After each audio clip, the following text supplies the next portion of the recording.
On problem number 4, it wants you to solve an inequality that it gives you.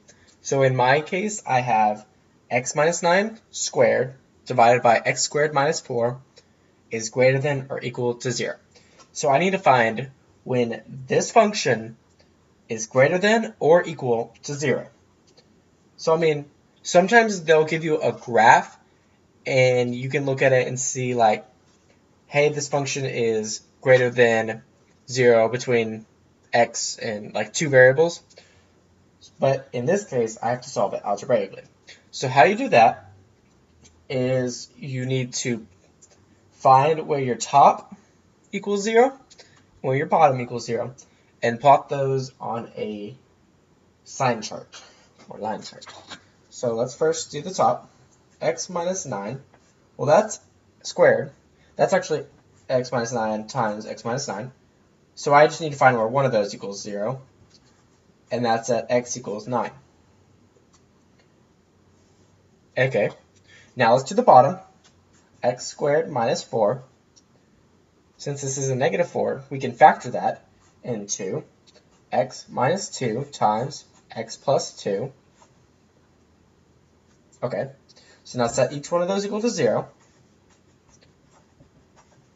And we get x equals 2, x equals negative 2. So x equals 9, x equals 2, and x equals negative 2. Let's plot those on a sign chart. So we have negative 2, 2, 9. So now we need to find where on this chart this equation is positive and negative. So say from like negative infinity to negative 2, negative 2 to 2, 2 to 9, and 9 to infinity.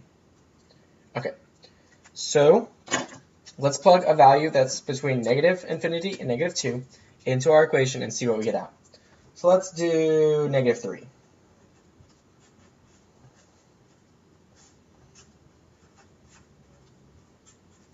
Okay, so that simplifies to negative 12 over 9 minus 4.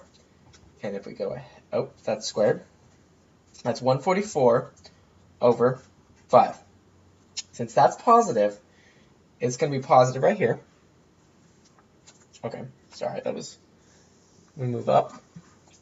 Okay, so now let's do 0, because that's between negative 2 and 2.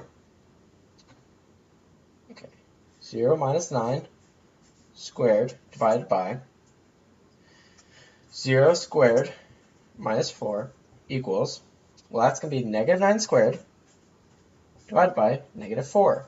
And that's going to be 81 over negative 4. So since that negative 4 is negative, it's going to be negative there.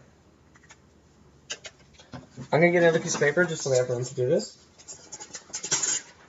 Okay. So now, let's do between 2 and 9. Let's go with positive 3.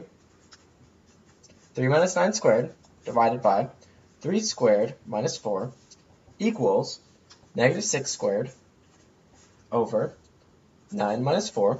So that's going to be 36 over 5. That's positive. So let's put a positive there. And now let's do for 9 to infinity. So let's go with like 10. So 10 minus 9 squared over 10 squared minus 4 equals, well, that's going to be 1 squared. And this is going to be 100 minus 4. So we get 1 over 96. So that's positive. Okay. So now that we know on our sign chart where it's positive and negative, we need to go ahead and we can figure out where the inequality is greater than or equal to 0. So that's where it's positive. So from here to negative infinity to negative 2 is positive. 2 to 9, it's positive. And 9 to infinity, it's positive.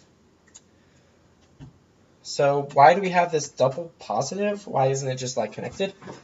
Well, remember how our denominator, we got the 2 and the negative 2. Those are actually vertical asymptotes. So our graph can't equal there. So our graph can't equal here, and our graph can't equal here. And then right here at 9, that's actually where the graph comes down and touches the x-axis, but since it has a multiplicity of 2, it comes back up. If it had a multiplicity of 3, or say an odd number, it would cross the x-axis. But since it has an even multiplicity, it touches and comes back up. So let's go ahead and write this in interval notation. Okay, so from negative infinity, which is down here, to negative 2, but it can't touch negative 2 because that's an asymptote. Okay, then we use union. Then we do from 2, and since this is positive, since it touches the x-axis at 9, and we can add equal to, we can just go ahead and say from 2 to infinity. And that is, then just pick whichever one looks like that.